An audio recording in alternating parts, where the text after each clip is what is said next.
Assalamualaikum warahmatullahi wabarakatuh.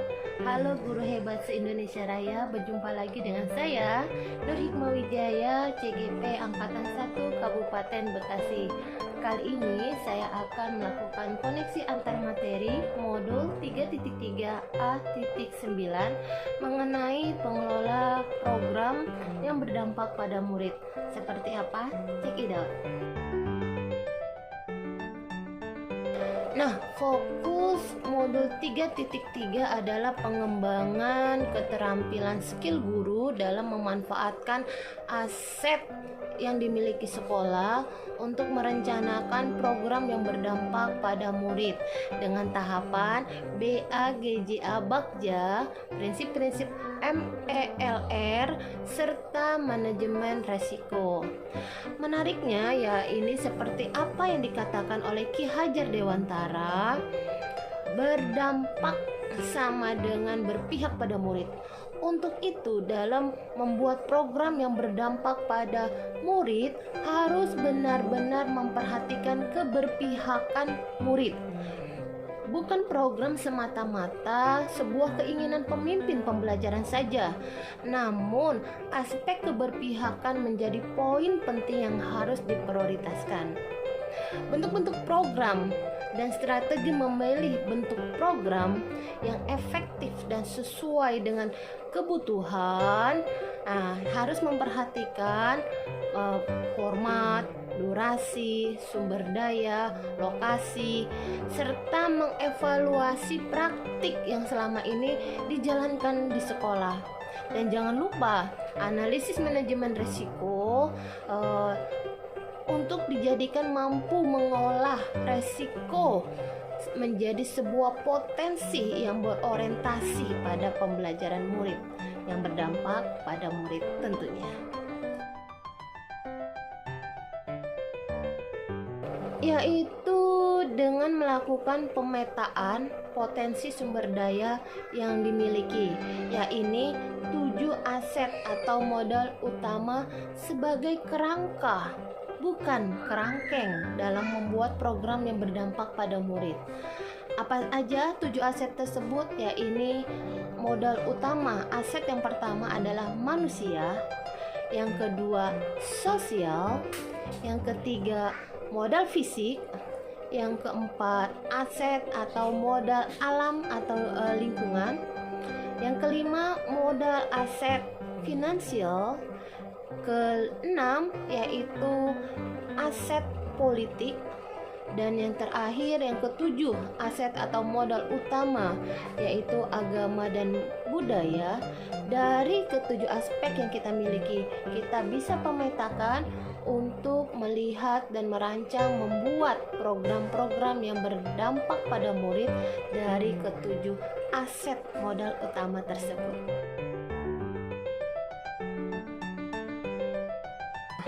Bagja diadopsi dari appreciative inquiry yang menekankan pada perspektif berpikir positif, menggali aset-aset diri, melihat tantangan sebagai peluang untuk membangun nuansa dan perubahan positif berkelanjutan.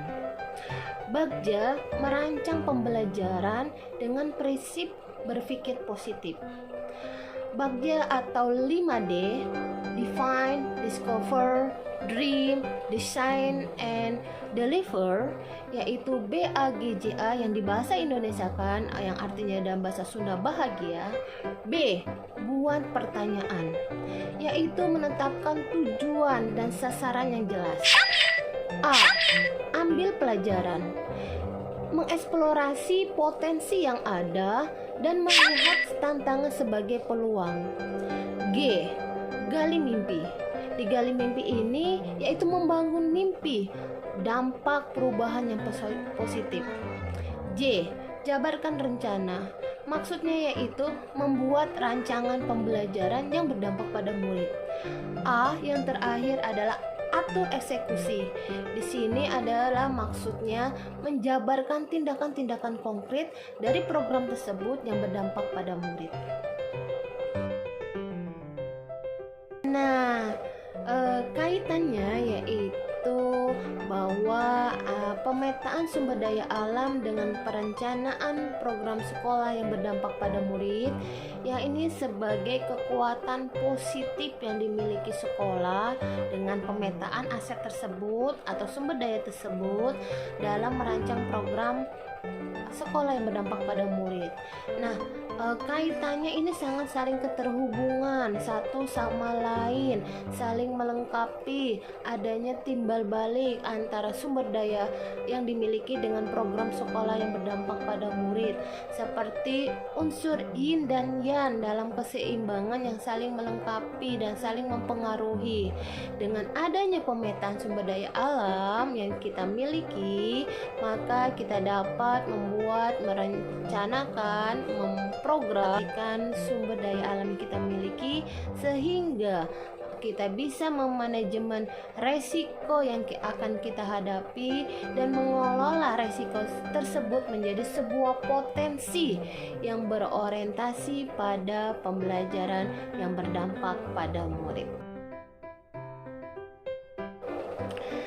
Tentu saja ada keterhubungan materi-materi antar modul yang telah kita pelajari.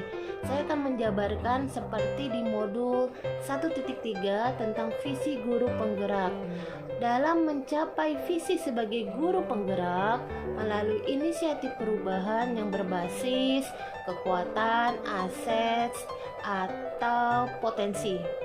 Nah, kita bisa mengembangkan visi, lalu memetakan kekuatan dalam diri dan potensi murid, serta merencanakan dan mengelola strategi perubahan tersebut untuk program yang berdampak pada murid. Selain itu, di modul 2.1 mengenai pembelajaran berdiferensiasi.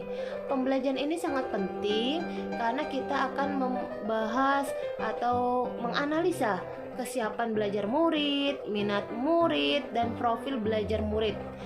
Dari unsur-unsur tersebut digunakan dalam mendesain pengalaman belajaran yang bermakna, menantang, dan relevan, tentunya yang berdampak pada murid.